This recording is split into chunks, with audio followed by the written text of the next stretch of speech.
Hey guys, so today we're talking about Backrooms. Stick around for the back half of this video where I'm going to get more in depth, talk about some spoiler related stuff, get into interpretations and talk about the ending of this movie and what I think it all means. I'll give you a warning if you haven't seen the movie. But first off, what is Backrooms? It's about Chiwetel Ejiofor, this guy.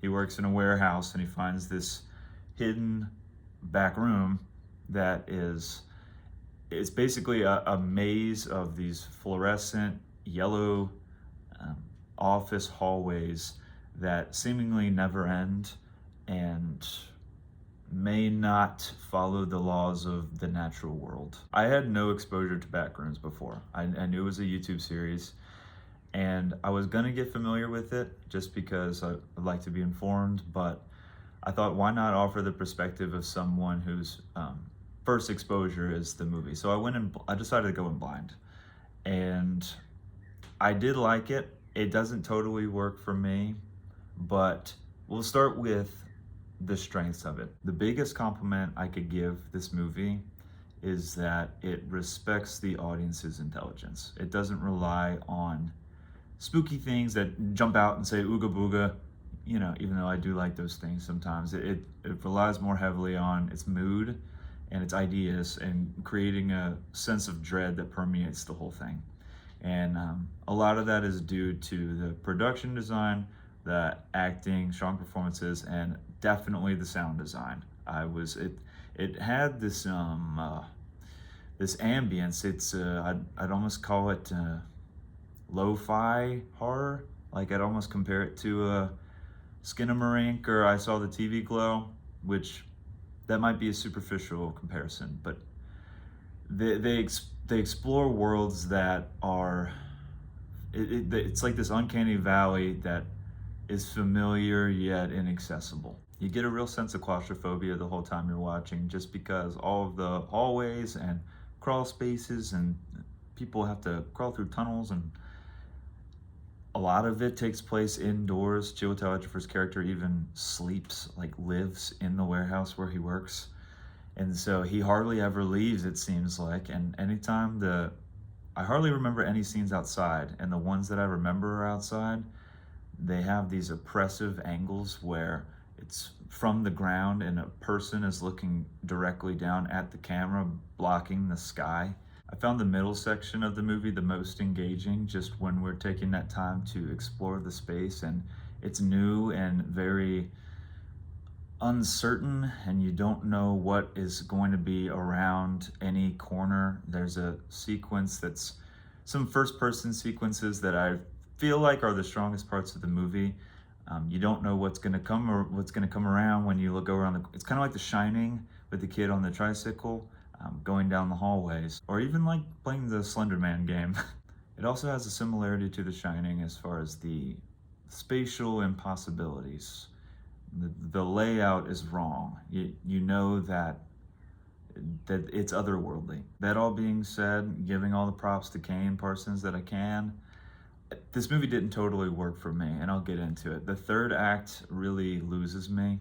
Once it started to reveal what it all was in service of thematically, I started to feel more at ease, which, it's supposed to be at its peak scary in the last third of it. We know a little about the characters, but not quite enough for me to feel invested in the story. And it's technically impressive and well made and all compliments there. It's just that I didn't really care about what was happening, and I'm okay with things being abstract, but it needs to resonate with me emotionally. I could watch Mulholland Drive, and the first time I saw that, I had no idea what I had just seen, but I still felt satisfied by the emotional experience. And I just felt like with this, I was curious, but to loosely quote Django Unchained, it had my curiosity, but it never really had my attention. I did think it was thought-provoking, and like I said, I really appreciate that he respects the intelligence of the audience, but it's just not something that I feel like I'll find myself revisiting anytime soon. It seems like it is blowing expectations out of the water as far as box office goes, and is on course to even beat Mandalorian's opening weekend, which is crazy. I mean, if somebody had told me 1 year ago that a 20-year-old YouTuber turned director was going to make a movie that was going to open bigger than a Star Wars movie, I would have called him an idiot. But here we are. So I saw this movie on Thursday night and it's now Saturday. I was going to record a video after I got out of the theater, but I thought that it warranted some time to think about it and kind of process what I had seen. So let's really get into the meat of this movie. What are its themes? What is this really about? What is it trying to say? And so this is all spoiler related. So if you have not seen the movie, go see it, come back and watch this later. I think that the Backrooms itself, the rooms are a physical representation of the unconscious mind, where memories and places and people and physical objects are copied until they are devoid of their soul. And it just leaves isolation. It's a physical manifestation of the anxieties and personal failures of whoever enters. Chiwetel Ejiofor's character thinks that he can embrace this desolate world as a means of transcendence of from his own shortcomings.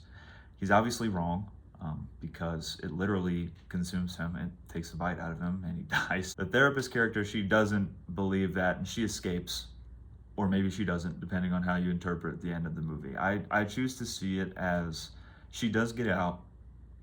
The person being interviewed by Mark Duplass, who I always like seeing in a movie, I think that might be the copy, or it could be the real person, but I think the last shot of the movie is a copy. So I choose to interpret it as the therapist made it out, but a copy of her does exist in the Backrooms, meaning alienation is a part of the human condition and it's something that exists inside all of us, including the therapist, but it doesn't have the power to completely consume or destroy a person like it might Clark, the character in the movie. So that's how I choose to see it, and that thought doesn't really scare me. I think it's something that I don't know. It more just feels like a therapy exercise to me than something that really disturbed me or made me feel uneasy or scared. I was engaged with just the uncertainty aspect leading up to the third act, and once it got to all of that, I got it, but I could do without it, honestly. So that pretty much sums up my thoughts on Backrooms, guys. Tell me what y'all think. If you're a fan of the videos, tell me, how does this expand on the ideas of the videos? How does it compare? And also tell me what you thought about the ending of the movie. Did you think that she made it out? Are we seeing a copy at the end? Who's being interviewed by Mark Duplass? Last question, maybe somebody can help me with this one, is why is the therapist chased by a copy of Clark? Why not force her to confront something that's more personal to her instead of just being chased by a big pirate guy? I don't know. So those are my thoughts on Backrooms. Thank you for watching, guys. I'm excited to see what this means for the future of independent film. We're having a lot of YouTubers turn horror directors finding success this year, with Markiplier, Curry Barker with Obsession, and now this. So I'm excited to see what that means for independent film going forward. Tell me what you guys thought about the movie. Thank you for watching. Lastly, I'll just say, if you enjoyed this, go ahead and subscribe. I'd like to try to get more frequent with these videos. I love movies. I love to talk about movies. And if I find that there's an audience that's interested in hearing my thoughts, I'm happy to keep doing this. So yeah, thank you guys. Bye.